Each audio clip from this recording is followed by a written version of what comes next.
Salut à tous, j'espère que vous allez bien. Un jeune couple qui vient de se marier, un jeune couple nouvellement marié, se suicide 4 jours après le mariage.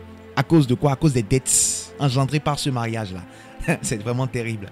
Et c'est très important que vous puissiez rester jusqu'à la fin de cette vidéo pour comprendre de quoi il s'agit afin de ne pas tomber dans ces erreurs. Si vous êtes nouveau sur la chaîne, abonnez-vous et activez la cloche de notification pour être informé chaque fois que nous publions une nouvelle vidéo.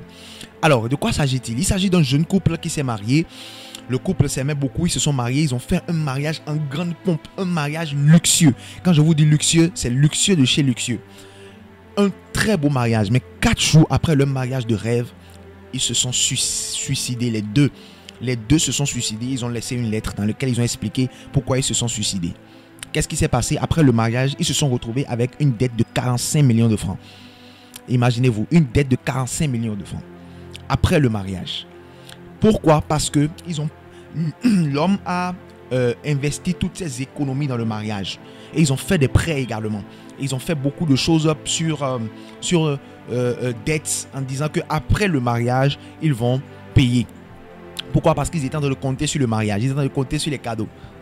L'homme même a dit à un de ses amis a rapporté les faits après que pendant les préparatifs du mariage, l'homme lui a dit que ceux que je suis en train d'inviter pour mon mariage là, ce sont des VIP et des VVIP, c'est-à-dire des very very important persons. Donc c'est des gens qui sont riches, c'est des millionnaires que j'ai invités à mon mariage. Donc tu vas voir, au moins chaque personne que j'ai invitée là va me donner au moins 8 millions et demi comme cadeau pour ce mariage là. Donc il comptait sur les cadeaux qu'il va recevoir, les cadeaux que les gens vont amener pendant le mariage là. Il comptait sur ces cadeaux là. Mais il a été désillusionné. Regardez, même pour le mariage, il allait jusqu'à louer 3 hélicoptères.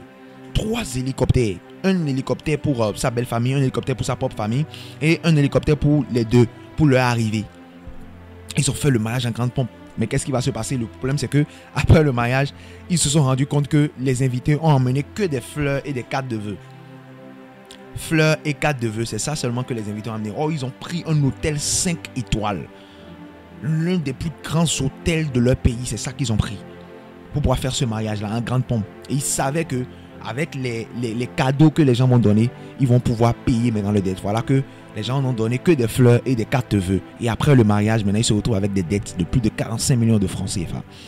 Donc, qu'est-ce qu'ils ont trouvé à faire? C'est de se suicider pour pouvoir éviter tous ces problèmes, éviter toutes ces dettes. Ils se sont suicidés.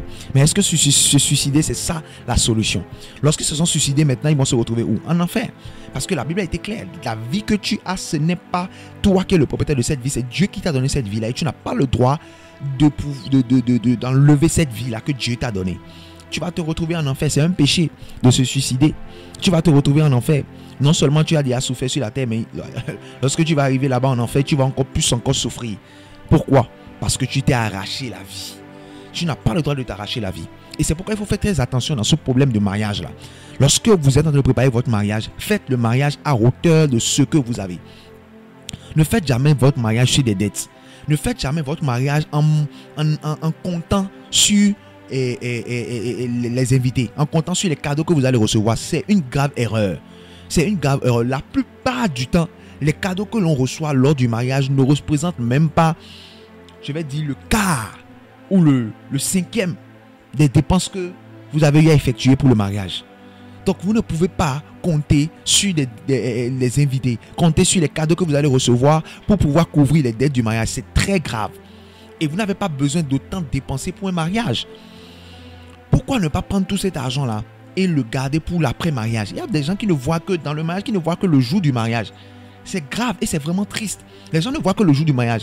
Le jour du mariage, ce n'est qu'un jour. Ce n'est que 24 heures.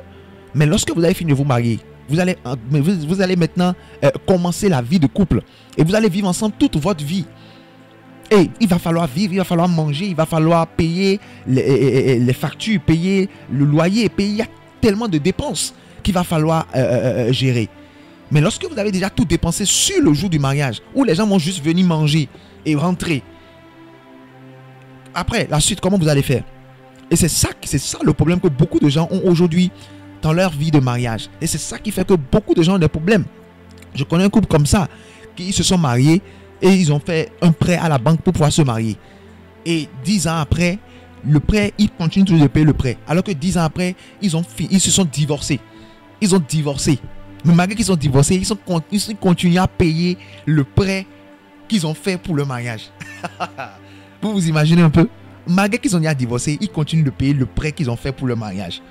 C'est grave. Vous ne pouvez pas faire un prêt pour vous marier, non. Vous ne pouvez pas compter également sur les autres, sur les cadeaux, tout ça là pour pouvoir vous marier. C'est grave. C'est dangereux. Et c'est triste. Donc évitez ces choses-là. Lorsque vous voulez vous marier, faites avec les moyens que vous avez et ne mettez pas également tous vos moyens dedans. Ne mettez pas toutes vos économies dedans parce qu'il y a une vie après le mariage. Il y a une vie à construire. Ce qui est le plus important, ce n'est pas le jour du mariage. Ce qui est le plus important, c'est ce que vous allez construire après ensemble. Comment est-ce que vous allez prendre soin de vos enfants? Comment est-ce que vous allez éduquer vos enfants? Comment est-ce que vous allez élever vos enfants? Comment est-ce que vous allez subvenir à leurs besoins afin qu'ils soient à l'abri du besoin? Afin que les enfants ne deviennent pas autre chose parce que vous n'avez pas les moyens. Donc c'est très important ces choses-là. Ne faites pas un mariage hors de votre portée, hors de vos moyens. Non. Faites un mariage à hauteur de vos moyens.